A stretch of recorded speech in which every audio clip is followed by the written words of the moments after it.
নমস্কার, আমি আবারও চলে এসেছি। আমি দেবশ্রী। আমার চ্যানেল কুক উইথ দেবশ্রীতে সকলকে স্বাগত জানাই। আজ চলে এসেছি অতি সাধারণ রেসিপি, কিন্তু দৈনন্দিন জীবনে এরকম একটা রেসিপি থাকলে রুটি, লুচি বা পরোটা যার সঙ্গেই হোক খুব ভালো লাগবে। তো চলুন শুরু করা যাক। এখানে ছোট্ট ছোট্ট করে কিউব করে আলু কেটে নিয়েছি, কাঁচা লঙ্কা, টমেটো আছে। তো চলুন শুরু করি। সর্ষের তেল দিয়ে দিয়েছি অল্প প্যানের মধ্যে। এবার কালো জিরে ফোড়ন দিয়ে দেবো তেলটা গরম হওয়ার পর।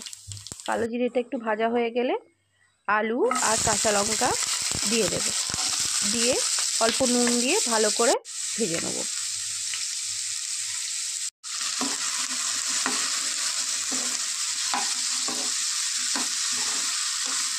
ভালো করে আলুটা ভেজে নিই লাল করে।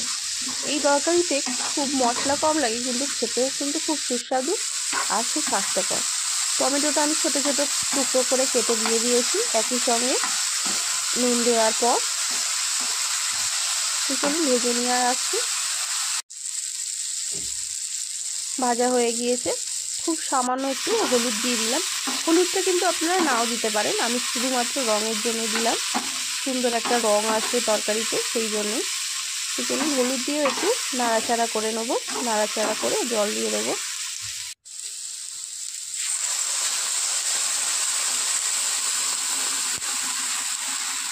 জল দিয়ে দিয়েছি। এবার একটু জল বেশি দিয়েছি, একটু মাখা মাখা, একটু ঝোল ঝোল হবে তরকারিটা, একদম শুকনো শুকনো হবে না। তো এবার ঢাকা দিয়ে ফুটে যাবে। এবার ধনেপাতা কুচিটা দিয়ে দিলাম সিদ্ধ হয়ে যাওয়ার পর। দেখতেই পাচ্ছেন অনেকটাই জল রয়ে গিয়েছে, ঝোল। তো এবার ধনেপাতার সঙ্গে একটুখানি আমি ম্যাগি মশলা দিয়ে দেবো। ম্যাগি মশলা দিয়ে দিলে এর স্বাদটা কিন্তু দ্বিগুণ হয়ে যাবে। তো চলুন ম্যাগি মশলাটা দিয়ে দিই।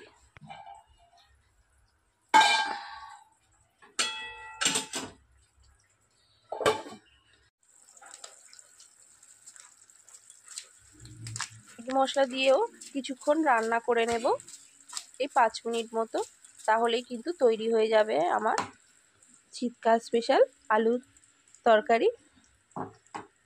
একদম এটা কিন্তু সম্পূর্ণ নিরামিষ রেসিপি একটা, খেতেও যেমন সুস্বাদু, আর খেলে গ্যাস অম্বল হওয়ার চান্সটাও খুব কম, কারণ এর মধ্যে খুবই কম তেল মশলায় দেখতেই পেলেন রান্নাটা হলো। তো চলুন একেবারে হয়ে গেলে আসছি।